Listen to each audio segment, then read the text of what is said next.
कई लोग पैसों से अमीर होते हैं, लेकिन कुछ लोग अपने कर्मों से। रतन टाटा वो शख्स जिन्होंने भारत को सिर उठाकर दुनिया से कहा, वी कैन डू इट। जी हाँ दोस्तों, रतन टाटा का जन्म 28 दिसंबर 1937 को बॉम्बे में हुआ था। वो टाटा परिवार से थे, लेकिन उनकी शुरुआत किसी प्रिंस की तरह नहीं हुई। बचपन में माता पिता का अलगाव हुआ, पर उन्होंने कभी शिकायत नहीं की। उनके दादा सर दोराबजी टाटा ने जिस इंसानियत की नींव रखी थी, वही रतन टाटा के संस्कार बने। उन्होंने अमेरिका में आर्किटेक्चर की पढ़ाई की और वहां से एक सीख लेकर लौटे, काम सिर्फ मुनाफे के लिए नहीं, सम्मान के लिए करो। ये लाइन ही आगे चलकर टाटा ग्रुप की पहचान बनी। साल 1991 था, भारत बदल रहा था, उदारीकरण का दौर शुरू हुआ था। विदेशी कंपनियां भारत आ रही थी और भारतीय कंपनियां डर रही थी कि अब उनका क्या होगा। लेकिन जी हाँ दोस्तों, रतन टाटा ने उस वक्त सोचा, अगर विदेशी कंपनियां भारत में आ सकती हैं तो भारतीय कंपनियां विदेश क्यों नहीं जा सकती।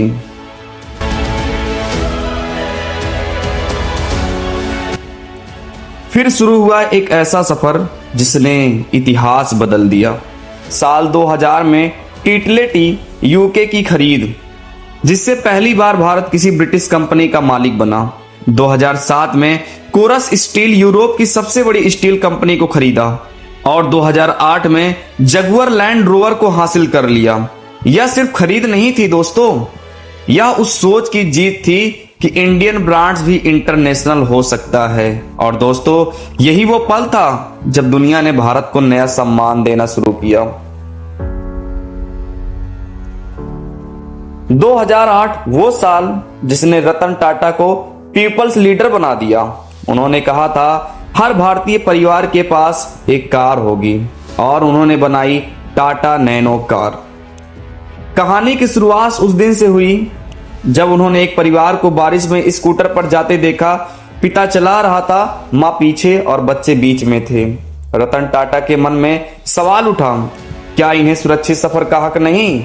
उसी दिन उन्होंने ठान लिया, ऐसी कार बनाऊंगा जो हर आम इंसान खरीद सके। टाटा नैनो सिर्फ 1 लाख की कीमत में दुनिया की सबसे सस्ती कार बना दी। यह सिर्फ कार नहीं थी, एक सोच थी, भारतीय के पास अपनी कार। लेकिन हुआ उल्टा, लोगों ने सस्ती को सस्ता दर्जा मान लिया। नैनो एक इंजीनियरिंग कमाल थी, पर ब्रांडिंग की लड़ाई हार गई। लोगों ने उसे ड्रीम कार नहीं, गरीबों की कार कहा। और यही सिखाती है, सिर्फ प्रोडक्ट अच्छा होना काफी नहीं, उसकी कहानी भी लोगों के दिलों तक पहुंचनी चाहिए। 2016 वो साल जब कॉर्पोरेट इंडिया हिल गया। रतन टाटा ने अपने ही चुने चेयरमैन सीरस मिस्त्री को हटा दिया। पर असल वजह क्या थी?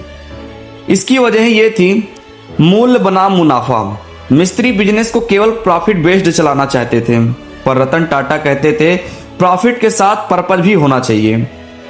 दूसरा, कम्युनिकेशन गैप। टाटा ट्रस्ट अर्थात 66% मालिक और चेयरमैन के बीच बातचीत कम होती गई। नंबर 3, कंपनी बेचना। मिस्त्री कुछ टाटा कंपनियां बंद या बेचने के पक्ष में थे, जबकि रतन टाटा मानते थे हर कंपनी की एक आत्मा होती है।